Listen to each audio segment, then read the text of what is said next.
Allô et bienvenue dans mon potager. Aujourd'hui, je vous emmène faire la visite du jardin en ce mois de juin. Alors, il est temps d'ailleurs parce qu'on est déjà presque à la fin du mois. Je me suis laissée déborder un peu, vous allez voir, c'est pas parfait. J'ai pas eu le temps de désherber partout, mais si j'attends encore plus longtemps, on va être en juillet. Donc, on y va comme ça.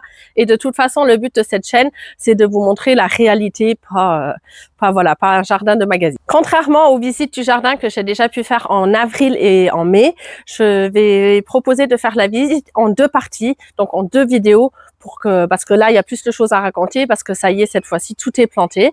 Et du coup, ce sera ce sera plus approprié.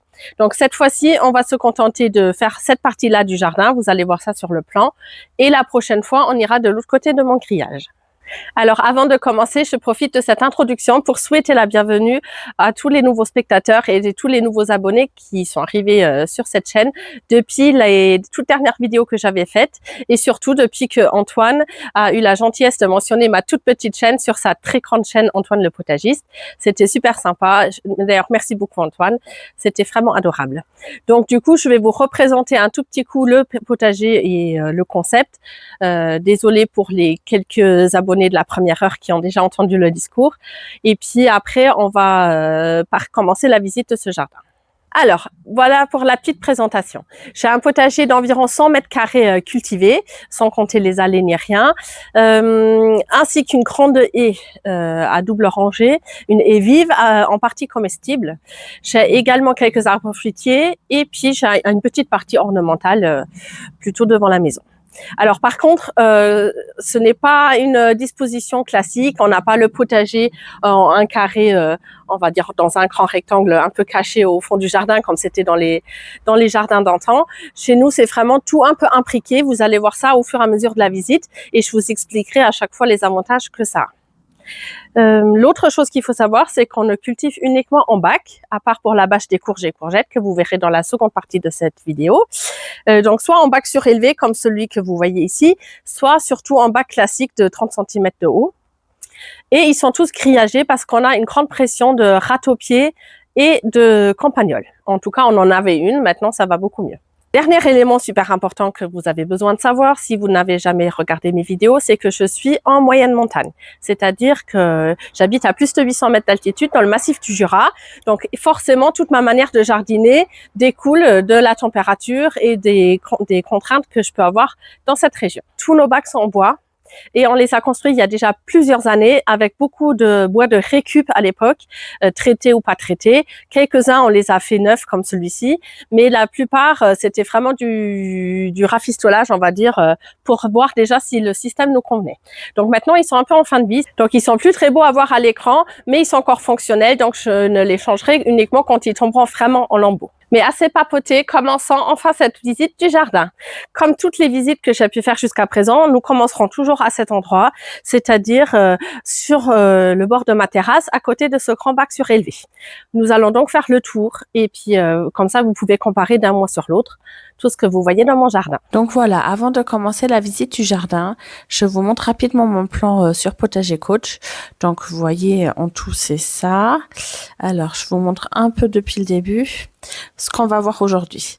Alors ça c'est le petit grillage qui sépare notre terrain. Là, c'est la terrasse et là, c'est le grand bac surélevé à côté duquel vous venez de me voir. Donc, on commence toujours la visite du jardin ici. On fait le petit tour par là. Vous allez voir les jardinières. Pardon. Ensuite, vous allez voir là d'autres jardinières. Là, il y a mon mur. Tout ça, vous allez reconnaître après dans la vidéo. Ensuite, on va avoir les 3 bacs là. Et ça, c'est la serre. On va revenir par ici. Et on s'arrêtera là pour aujourd'hui. Et puis la prochaine fois, on verra tout l'autre côté, donc avec tous les grands bacs potagers et puis une petite partie plutôt ornementale devant. Voilà. Le plan, il n'est pas encore très très complet, donc je peux pas, voilà, j'ai pas mis tous les buissons de là et tout, c'est pour ça que parfois ça fait un peu vide. Mais voilà, j'ai pas eu le temps de faire ça bien. Commençons tout de suite avec ce grand bac surélevé qui est vraiment mon bac préféré du jardin. Il a été fabriqué en lame de terrasse, donc il est beaucoup plus durable. Et ici, on a déjà fait toute une première récolte des légumes de printemps que j'avais semés plutôt en mars-avril. Il y en a qui sont encore dedans et on a déjà ressemé. Sur les deux bords, on a les petits pois. petits pois lisses d'un côté, petits pois ridés plutôt de l'autre côté.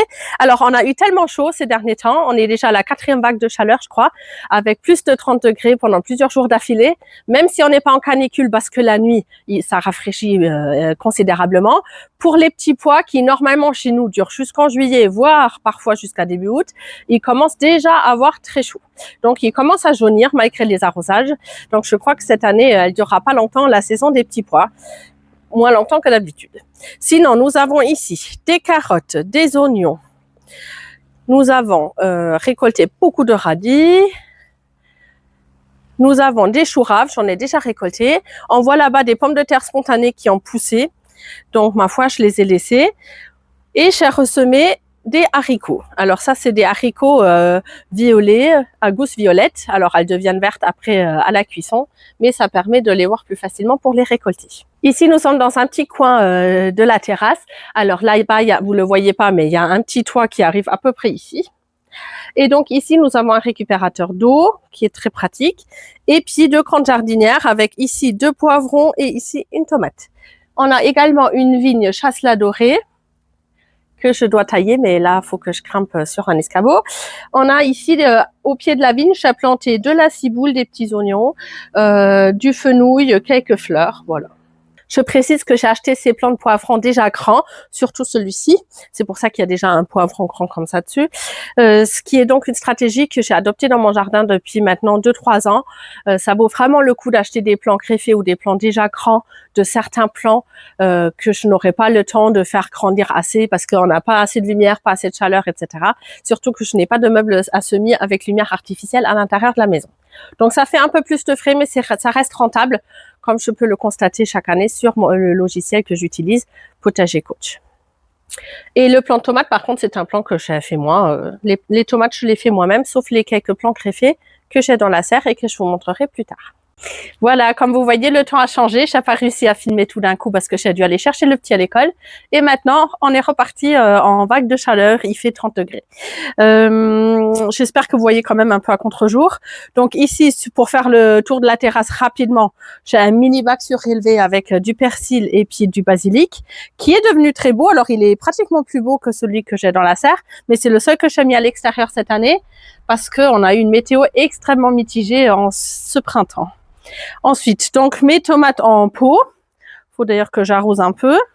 Voilà la petite serre armoire qu'on a achetée cette année qui nous a bien dépanné. Mais maintenant, il fait trop chaud dedans. Donc les rares plaques que je n'ai pas encore plantées, je les ai mis à l'ombre là-bas. Et ici, les 2 grandes jardinières. Alors là, avec des aubergines. Alors, il y en a déjà qui sont dessus. Et des poivrons. Donc, pareil, c'est des plants que j'ai achetés déjà grands. Ça, c'est même un plant greffé. Et celui-là aussi.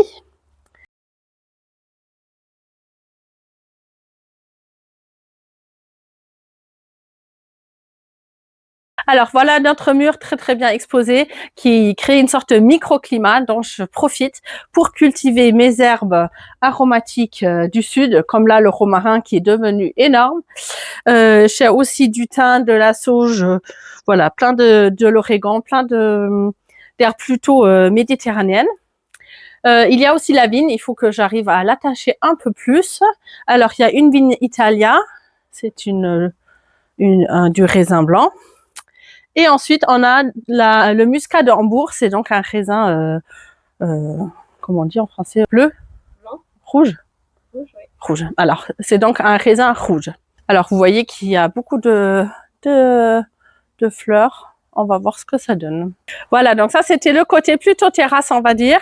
Maintenant, on va avancer jusqu'à la serre et puis je vais vous montrer tout ce qu'il y a à voir encore de ce côté-là. Ici, un poirier Williams. Alors, j'avais expliqué dans la précédente vidéo du mois de mai à quel point il avait été attaqué. Je vais vous réincruster quelques images. Donc, du coup, voilà, les fleurs ont toutes été avortées. Il n'y a pas eu de poire. C'est dommage. Il faut que je trouve une solution l'année prochaine pour ces attaques. On a ici un kiwi de Sibérie mâle. Et ensuite, ça, c'est notre bac des aromatiques, entre guillemets, mais j'ai planté d'autres choses avec cette année. Alors, de l'aneth, on a du persil, là, il y a de la menthe qui repousse, De la ciboulette, j'ai aussi le céleri branche que je mets ici, puisque je l'utilise comme une aromatique en fait, à récolter de temps en temps une branche. Et puis j'ai mis des fleurs qui vont grimper sur le criage, que j'ai semé mais qui sont, voilà, elles sont levées mais pas encore beaucoup, et des choux raves devant, que je vais d'ailleurs devoir arroser ce soir. Voilà, là ce sont nos plus anciens buissons fruitiers. Donc on a un cassissier et puis un groseillier rouge qui a donc déjà été récolté par ma fille et camera woman très courageuse. Donc ça c'est les buissons, ils sont pas une forme très jolie tout ça. C'est vrai que je m'y connais pas très bien en taille de fruitier.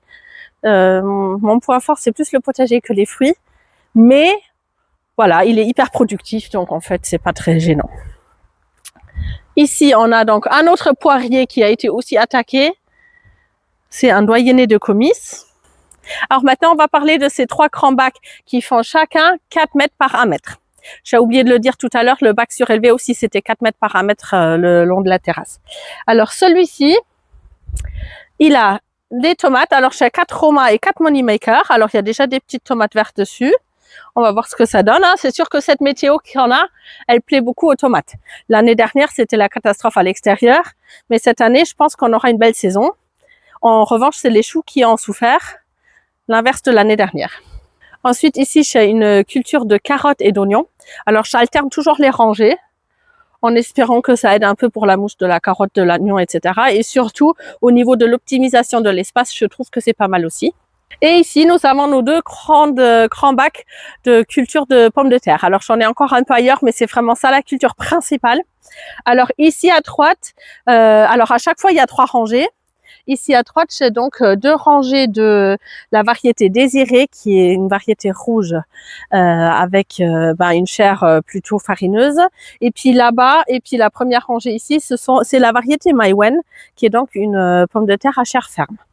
Alors, je vais vous incruster les images des attaques de gel que j'ai eues sur mes pommes de terre. Et donc, non, je ne les ai pas plantées vraiment trop tôt. Et non, ce n'était donc pas au mois d'avril, c'était le 24 mai, ce que je vous montre sur les incrustations. Donc, c'est vrai que même pour ici, c'était assez atypique quand même. Mais par contre, ils ont l'air d'avoir repris quand même. J'ai même pas eu le temps d'enlever toutes les parties abîmées parce que je devais partir chez ma grand-mère en Allemagne juste après. Mais ils ont l'air d'avoir survécu. Bon, ils commencent à souffrir de la chaleur. Il faudra que je leur mette un gros coup d'arrosage. Mais franchement, ils se portent plutôt bien. Voilà, on arrive devant la serre. Alors, qu'est-ce que je pourrais vous dire ici? Il y a juste un récupérateur d'eau. Les pommes de terre, c'était les premières que j'ai fait pousser dans le sac, mais ils se portent pas hyper bien. Et puis, j'ai mis des tomates en pot devant la porte. On va aller voir ce qu'il y a à l'intérieur. Alors, je vais changer la perspective et je vais vous expliquer tout ça. Alors là, tout à gauche, vous avez un concombre comme ça. D'ailleurs, on voit quelques traces de limaces. J'en ai pas beaucoup de limaces cette année, mais là, il y en a un peu. Bon, vous voyez un peu de physalis et de tomates qui sont ressemées tout seuls. Un poivron jaune à gauche là. Ensuite, il y a 2 tomates Moneymaker. Une tomate cerise Idylle. Les grandes branches, là, ce que vous voyez, c'est de l'aneth qui s'est ressemée tout seul de l'année dernière, qui est devenue énorme. Et là, il y avait 2 tomates marmandes. Là, on a 2 aubergines, dont une greffée à celle de droite. Et puis, bon, le chauffage qui sert plus. Là-bas, au fond, on a les 2 physalis. Voilà. Là, on a donc 3 fois la tomate Harzfeuer. Alors, elles sont toutes à des stades différents. Pourtant, ils viennent du même semis. C'est uniquement parce qu'il y avait les choux-fleurs à côté. Ensuite, là-bas, au fond, vous avez encore une tomate marmande, une Moneymaker. Ici, nous avons donc les tomates Roma, toujours avec du basilic. Il y en a 5, je crois. C'est serré. J'ai encore mis un autre concombre Market More. Ici, vous avez les 3 tomates greffées, les seules tomates que j'ai donc achetées, qui sont déjà plus avancées. Il y a une noire de Crimée, une ananas et puis une autre tomate russe. C'est plus adapté à nos climats. Voilà donc pour la serre. Fait chaud à l'intérieur, on est mieux dehors. Qu'est-ce que je pourrais vous dire d'autre? Ici, il y a un kiwi, c'est le femelle, c'est un Scarlet September qui se porte plutôt très bien avec un petit origan à son pied. faut que je l'attache un peu. Voilà, comme je vous disais, je suis pas du tout à jour dans tout ce que j'ai à faire au jardin. Simplement, tant pis, je vous montre l'état actuel des choses. Alors ici, il y a des concombres et une rangée de carottes que j'ai semées à leurs pieds. Ça sera pas des carottes très grandes puisqu'il y a un grillage au fond, mais c'est des petites carottes comme ça qu'on pourra grignoter. Jusqu'ici, ce sont des concombres et ici, ce sont donc 2 courgettes coureuses, Trombetta di Albenga, qui font de très très bonnes courgettes. Alors, j'aime pas trop quand on les fait devenir des grandes courges, mais en courgettes, c'est vraiment délicieux. Et ici, nous avons les pois gourmands. Alors, c'est pareil, ils commencent à souffrir un peu du chaud. J'en ai profité de leur ombre pour repiquer des salades à leurs pieds. Et il y a les choux kale pour cet hiver que je pourrais attacher sur le grillage quand ils pousseront. On peut juste montrer rapidement. Bon, vous voyez que ici il y a un peu les jeux des enfants, enfin de mon fils. Et puis ici, c'était l'endroit où il y avait la petite cabane qu'on a remis à sa place. Et du coup, là, je vais en profiter pour mettre un tout petit carré potager. Alors non, pas pour tricher et agrandir encore le potager, comme croit mon mari. Ce sera pour mettre un peu des fleurs et plus tard, dans 1 an ou 2, ça deviendra le petit potager de mon fils. Voilà, malheureusement, la saison des pivoines est déjà terminée. On a une floraison magnifique, mais elle a duré, je trouve, un peu moins longtemps que d'habitude. Il a dû faire trop chaud, trop venteux. Et enfin ici, une grande jardinière ou un mini bac surélevé, comme vous préférez, avec encore 2 concombres, de la variété Restina qui vont grimper sur le grillage, un cosmos et une autre petite fleur. Donc voilà, la visite de ce côté-là du grillage est déjà finie. Ça fait déjà pas mal, je trouve, pour une vidéo. Donc on garde vraiment la visite de l'autre côté pour une deuxième partie, sachant que c'est surtout de l'autre côté que j'ai la plupart de mes bacs potagers. Qu'est-ce que je pourrais vous dire d'autre? On aura la haie à voir, on aura une toute petite partie ornementale à voir aussi. Donc, ce sera dans quelques jours sur cette chaîne. Si la vidéo vous a plu, n'hésitez pas à me donner un petit coup de pouce ou à vous abonner à ma chaîne, à me laisser un petit commentaire. Je lis avec grand plaisir les commentaires que je reçois et j'y réponds toujours. Et puis, je vous dis tchuss et à bientôt pour la suite de la visite.